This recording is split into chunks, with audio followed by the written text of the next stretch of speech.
Welcome to Canonical. I'm James Shao, and I'm joined by Iad Darris and Sam Spieler. Hey. Hey. Today we are rounding out our series on contemporary Chinese sci-fi with The Fat Years by Koonchung.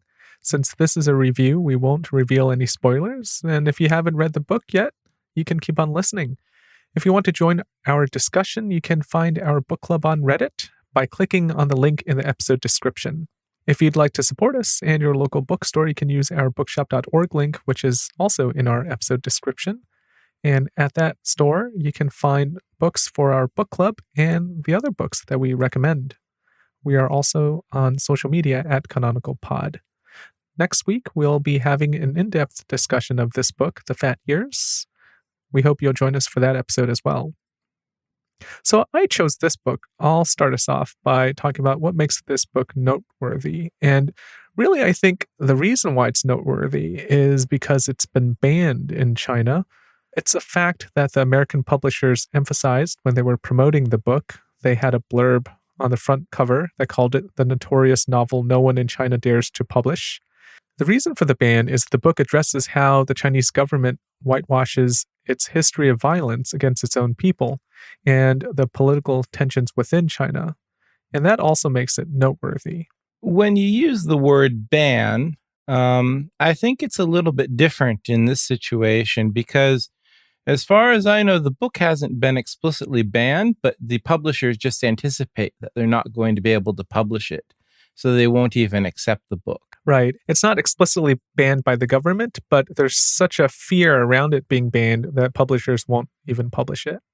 What did you guys think about the fact that the American publishers heavily emphasize this as a way of selling the book? It's kind of predictable. I think that's kind of their bread and butter these days for anything coming out of China that they think might create some stir, even if it's a small stir. They're going to amp that up as much as possible. The American public has really two lanes for stories coming out of China. It's either exotic kung fu stories or it's totalitarian oppression.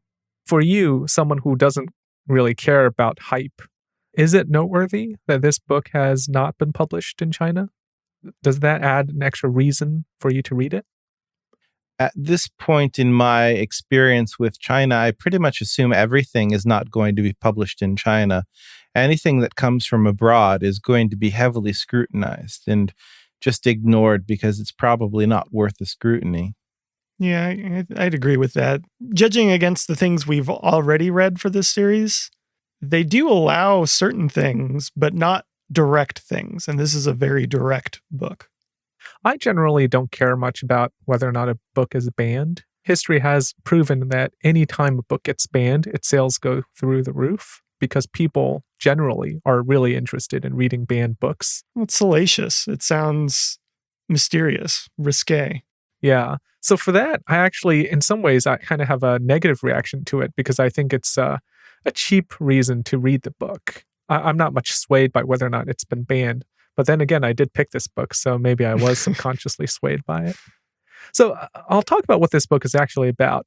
And I'm going to keep it really brief because, to be honest, it's actually really hard to summarize this book because it's, from my point of view, very disjointed. So the book is told from multiple points of view.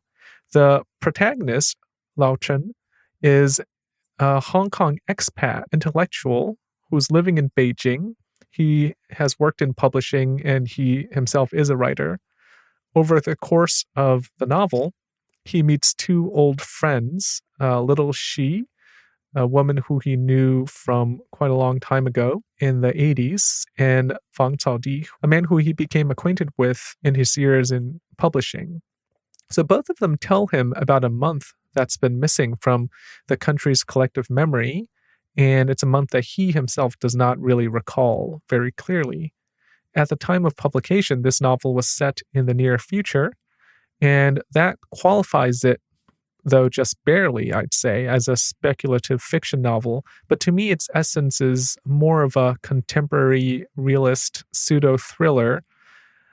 And I'm using the word thriller here generously because it's not especially thrilling.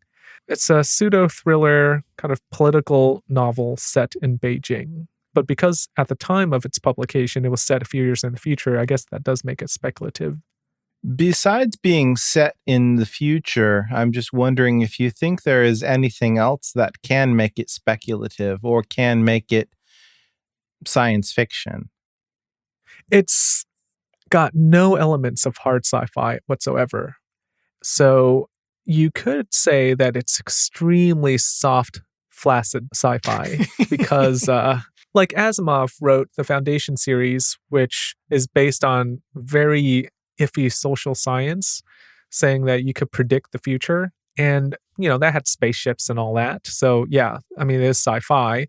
But at the same time, the underlying conceit of the book was not hard sci fi, really.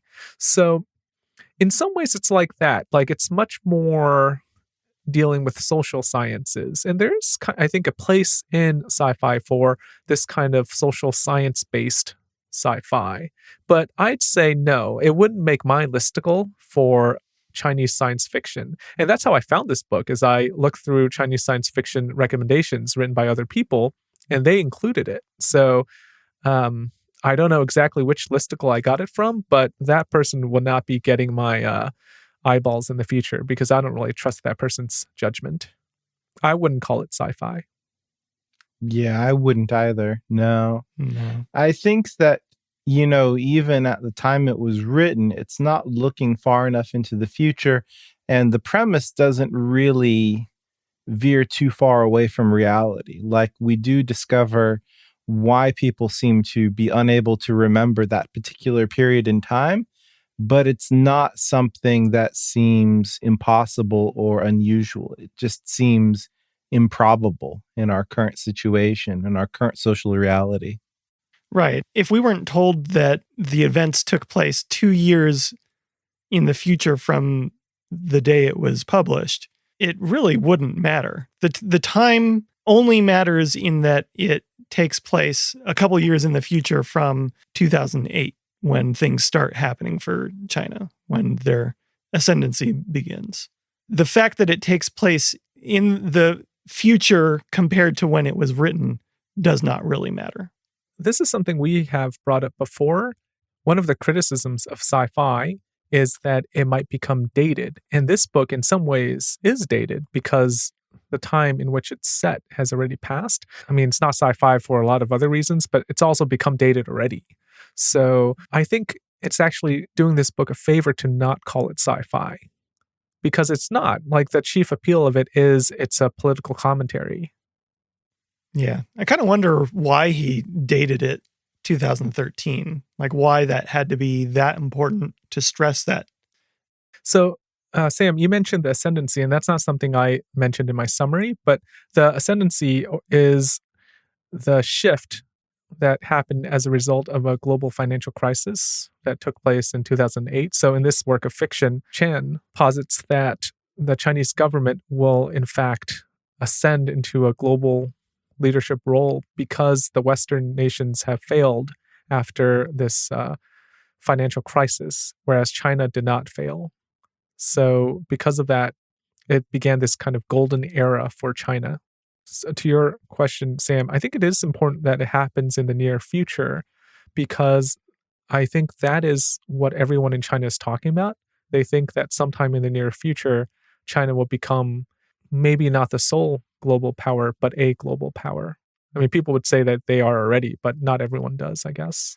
Yes. What I'm saying is that I don't think it needs to be tied to exactly 2 years after the supposed events taking place in the present.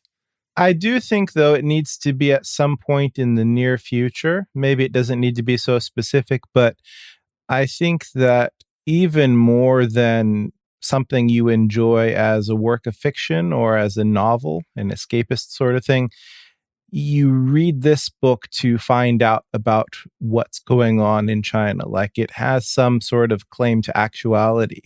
And when you read this novel, it's meant to share something with the reader about something actual. And having it in the near future adds to that level of actuality that it wouldn't have if we were speculating that these things would happen in 100 years or 50 years. So I'll talk about what I liked and didn't like about this novel. Part of what I liked about this novel, I think, is due to the fact that we read this after Vagabonds, which is a book that we, let's say, all panned quite heavily. And by comparison, I actually thought the prose here was good.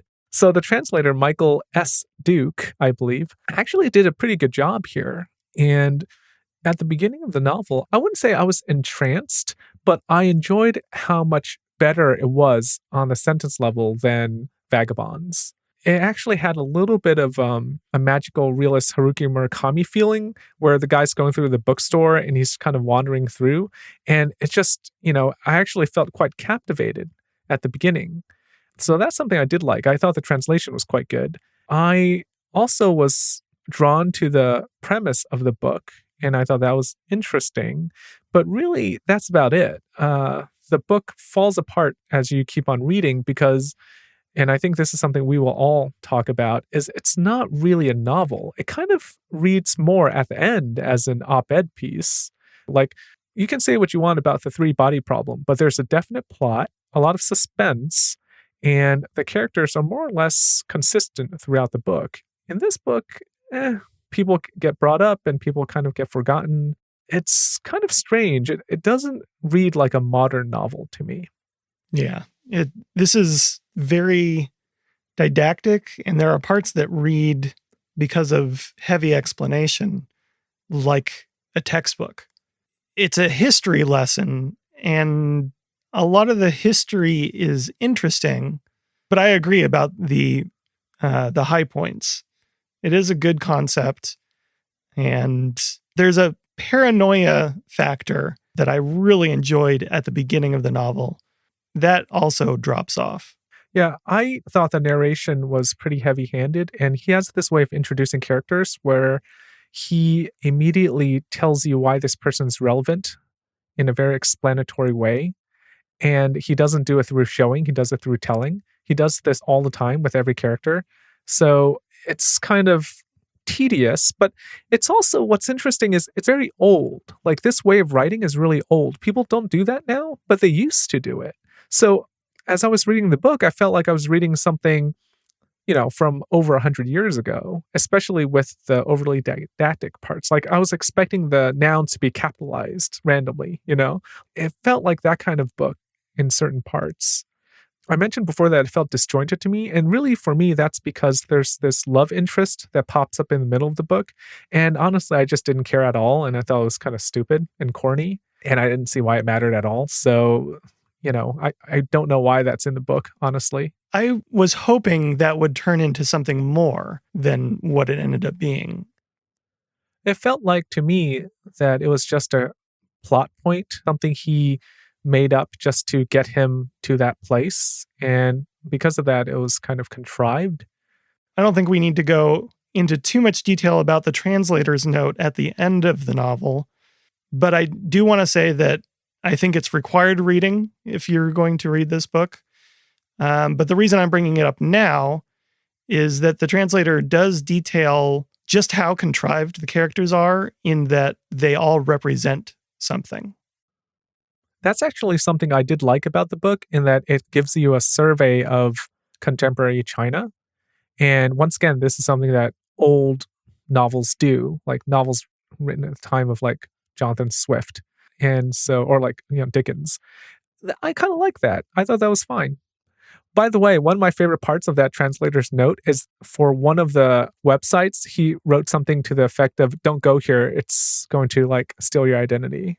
So Well, here's my question about this. Chan obviously has some very specific things that he wants to say about contemporary China, and he seems not particularly invested in the novel form in order to say those things. But would he have a readership if he wrote this as just a long nonfiction essay?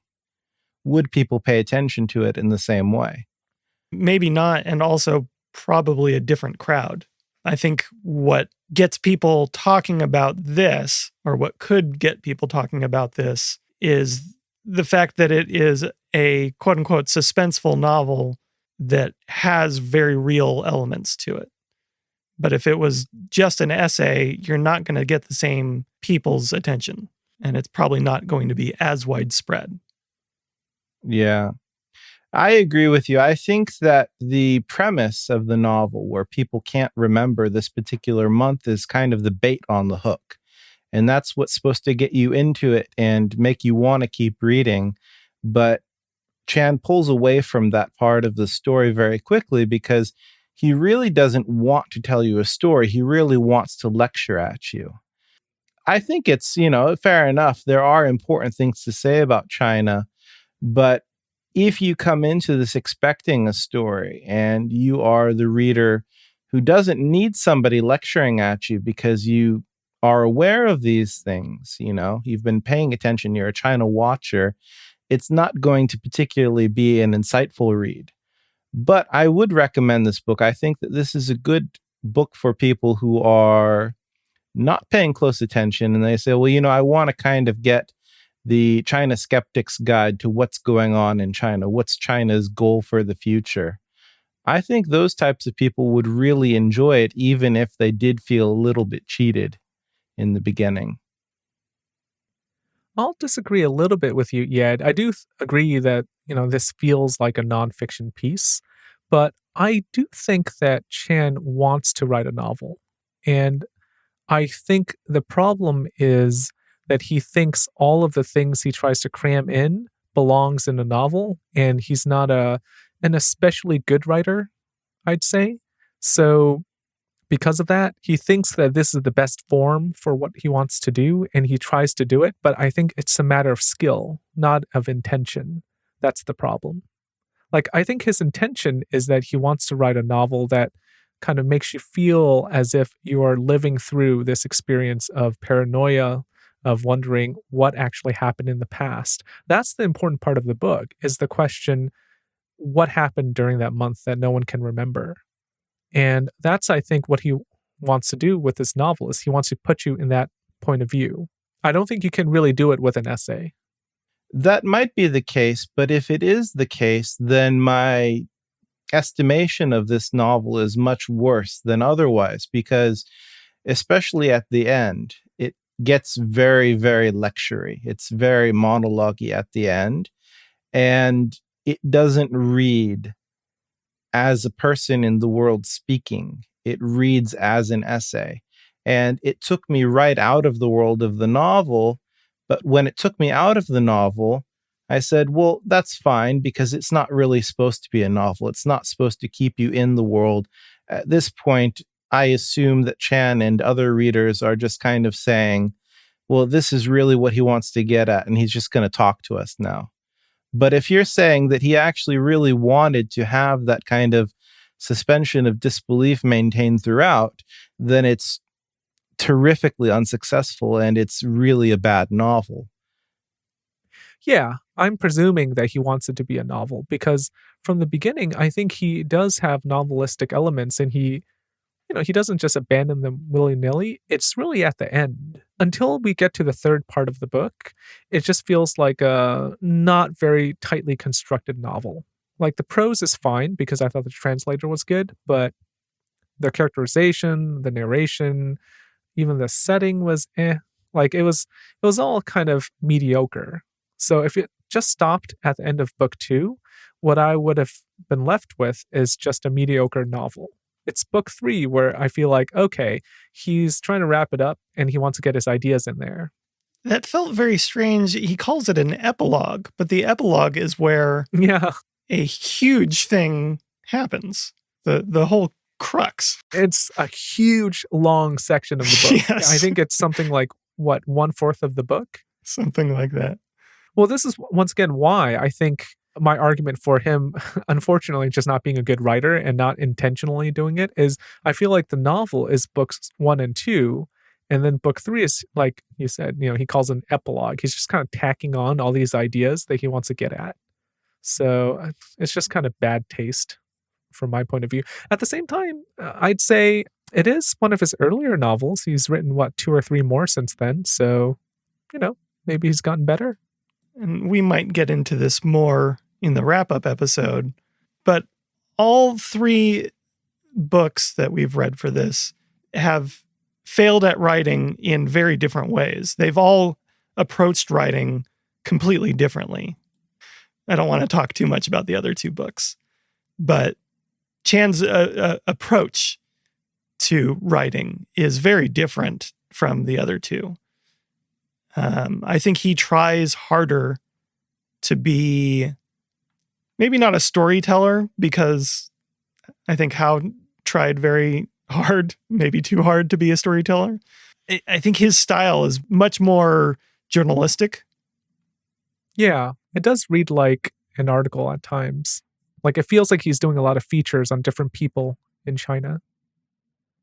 I do feel, though, that there is a difference in terms of voice and in terms of subject matter between him and other writers that we've read, just specifically because he's not from the mainland. His career is not based on being a mainland writer. I'm not sure if it means that he's a good writer per se, but I do think that there is a palpable difference in his sensibility. We've only got a sample size of 3 here, but he's definitely got a more authentic voice. It's not a naive voice like we heard in Vagabonds. It reads like a real person writing rather than somebody who had too much ideology put into them at a very young age. All right, let's take a break here. When we come back, we'll talk about who we would recommend this book to.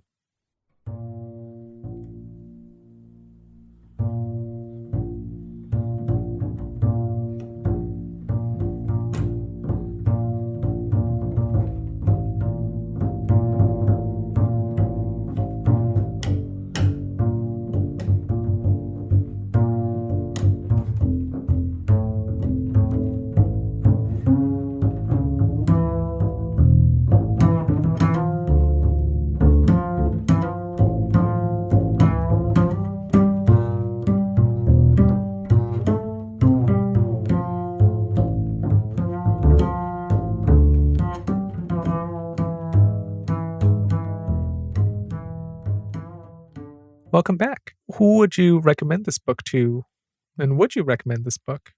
I would recommend this book to people who were interested in issues with censorship that China has and a unique take on reasoning behind that, or a unique take on the aftermath of such events. But only for people who might be really open to the issues in such a book that we've talked about, the writing style, because you do have to be a little bit patient. It's not a long book, but because it doesn't function as a good novel most of the time, even if the writing isn't bad, it does wear your patience in a few spots. So in summary, your review is that it's not a good book, but fortunately it's short. No, I enjoyed reading it. You just have to be patient with the things that are problematic, such as that it doesn't function as a novel a lot of the time. And you would also have to be patient with the lecture sense that it has, especially at the end. But it's not bad. It just would be strange for Western eyes, I guess. Well, some reviewers have called this a thriller, and I would not call this a thriller. So if you're expecting a thriller, you'd be disappointed, I think. I think he's reaching for a thriller, but like you said before, I don't think he knows how to write that novel. James, would you recommend it? Yeah, I mean, I actually agree with Sam in that and maybe I've been reeling from our Vagabonds experience, but I actually did like this novel despite all the flaws, and it's quite meandering over the course of the first 2 books, but I was totally fine with it. I was just kind of, I read a couple of chapters and I took a break and then picked it up again and I read a couple more, and I was always with it because the prose was always fine. It didn't repel me the way Vagabonds did. So yeah, it was totally fine. And the thing is, and this is just a very personal connection, I don't know if you felt the same way, Sam, it actually totally brought me back to my first year in China. Yeah, he mentions the road we lived off of. Yeah, and, Udalco and all the Yeah. places, it just gave me a very warm feeling of my first year in China, and, of course, that is totally my own personal experience, and he does that really well, it does feel like a novel set in Beijing. Yes. I think if you want to know what it's like to live in Beijing at that specific time, I would say it's quite different now, even compared to 10 years ago. But this novel does kind of move you to that time in Beijing. I felt similarly, like there is a nostalgic element to the novel just because it's nice to see someplace familiar in fiction. It is a personal connection. In general, though, I don't think that this is a novel that I would recommend to people. I think that there are a lot of people in the world who are curious and maybe suspicious about China. Reading the final part of the novel, where there's a lot of information dumped on you, would probably satisfy that curiosity. It's a good general guess as to the government strategy. Um, so I think that that would be interesting to most readers who don't really know much or haven't been really paying close attention. But as a novel, I don't think it's really something that I could recommend. Did you enjoy this more than the other two that we've read? I enjoyed it more than Vagabonds, but only because Vagabonds was an absolute turd. I did not enjoy this more than the Three Body Problem. I think the Three Body Problem was much, much more interesting than this. Yeah, I think I agree. And I also agree with something that you said earlier, James, which does give me pause for recommending it, is that this book is fine. It's not great. It's fine. Yeah. Not like, damn, she's fine, but it's okay. Yeah. It was very welcome after Vagabonds, as you said, but it's just fine. All right. Well, if you haven't listened to our review of Vagabonds, that's a good time. So you guys should go and find that as well. It should just be a few episodes down in our archives. We'll conclude here. Thank you for listening. If you thought we were way off base with our review of this book, you can let us know on Reddit. That link is below in the episode description. You can also find us on social media at Canonical Pod. And if you'd like to support us in your local bookstore, you can use our bookshop.org link, which is also in the episode description. Next week, we'll have an in-depth discussion of this book. If you're interested in joining that, go ahead and find a copy of The Fat Years. Till next time, happy reading. We'll talk to you soon.